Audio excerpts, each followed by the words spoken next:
On my way here, just when I got off the bus at Port Authority and was waiting for my cab, I saw a page of the New York Post lying on the ground, and the title caption in big letters was, "It's not just your tragedy."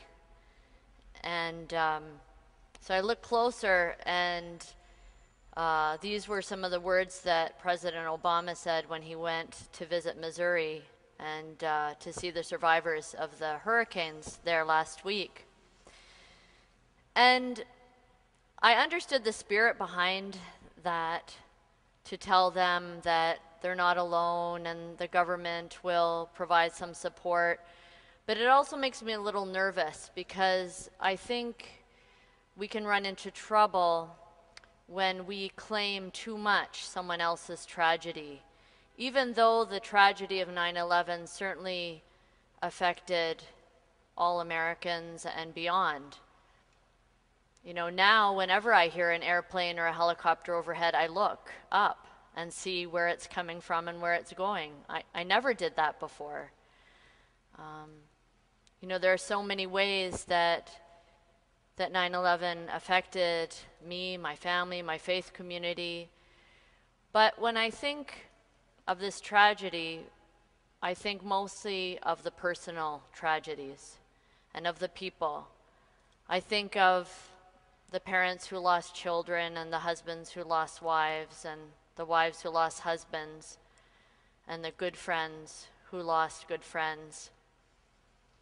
And it was for that reason that I decided to choose for my readings today selections from the Islamic tradition that talk about personal tragedies, and specifically in the life of the Prophet Muhammad and the Muslim community in the early stages in Mecca when they were under severe persecution, and the year that became known as the Year of Sadness, when the Prophet Muhammad's beloved wife of 25 years died as the result of the sanctions placed by the ruling tribe of Quraysh, who were oppressive to the young Muslim community.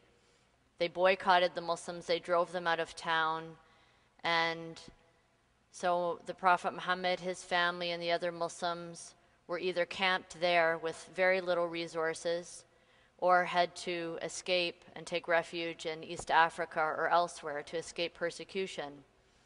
She was older than the Prophet Muhammad, and she couldn't bear and endure the hardship of little food and other accommodations.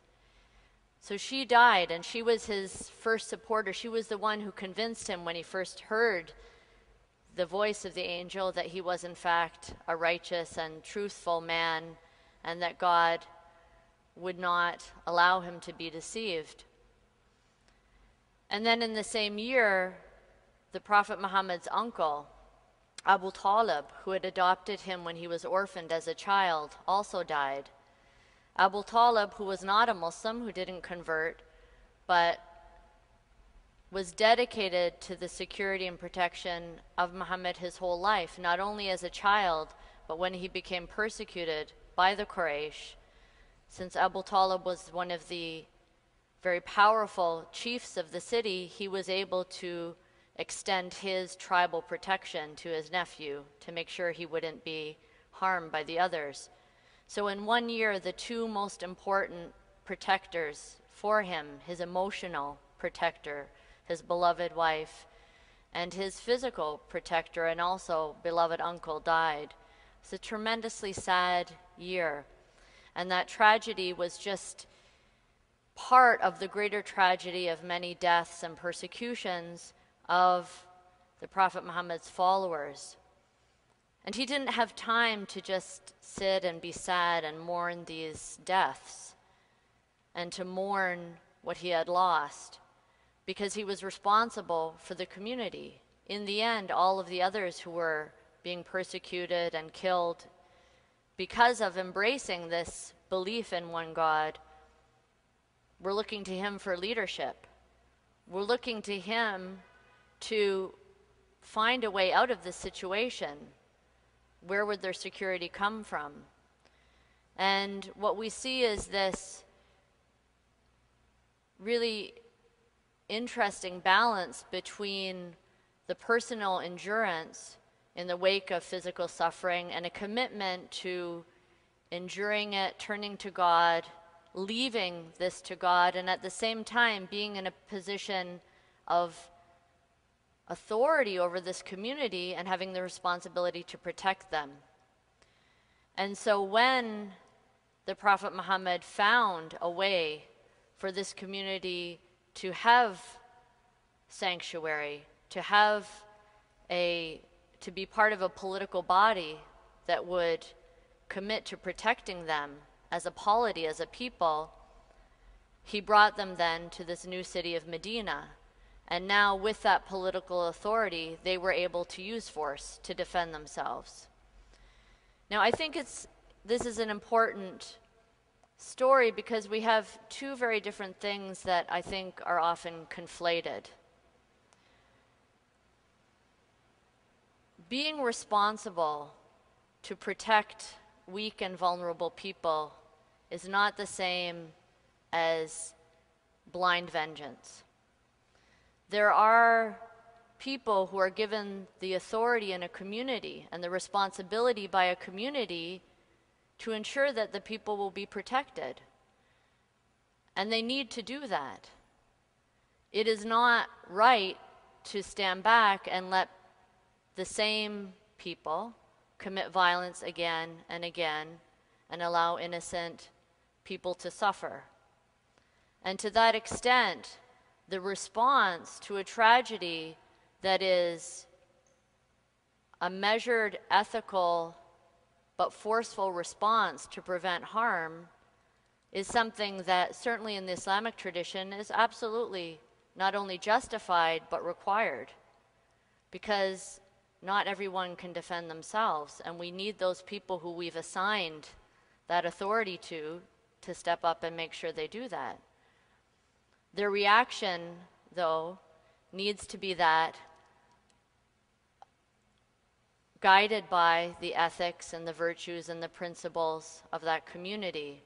And that's where we need each other collectively, because for those who are suffering in a deep personal way, perhaps some of them are able to also participate in the political effort, in the military effort, in that decision making, but we also need to give each other a little bit of space, and certainly to recognize that a strong emotional response is nothing that I have any right to judge or evaluate.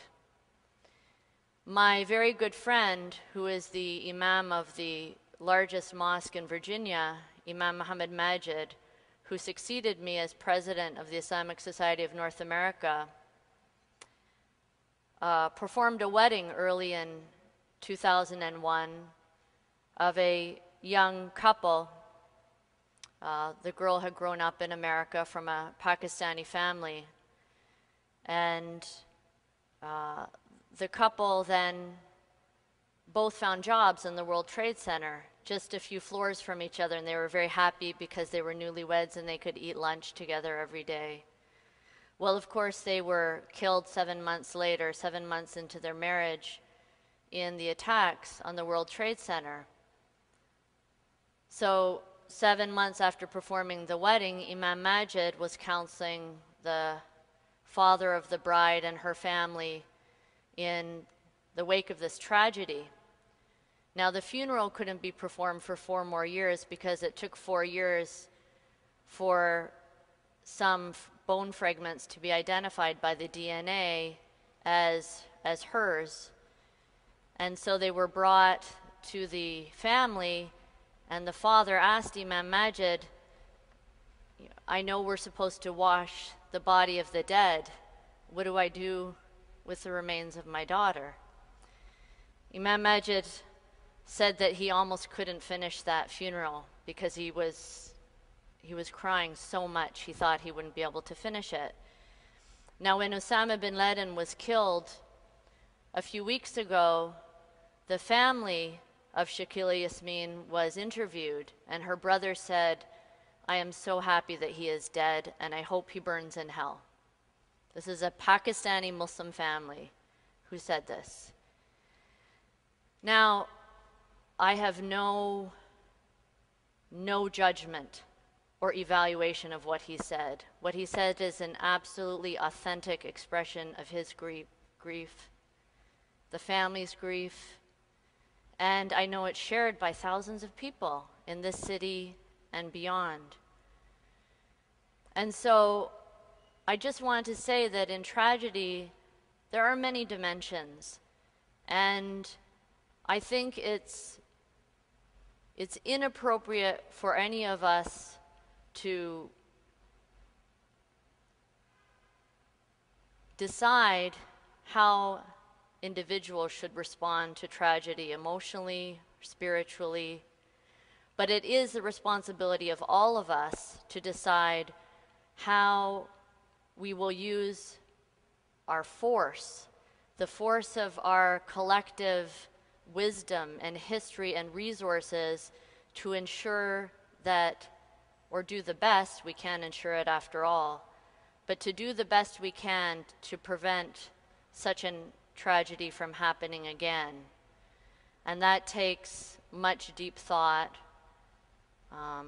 and all of us to maybe give a little space to those who are truly suffering to allow those expressions as we talk about some very practical approaches to moving forward. Thank you.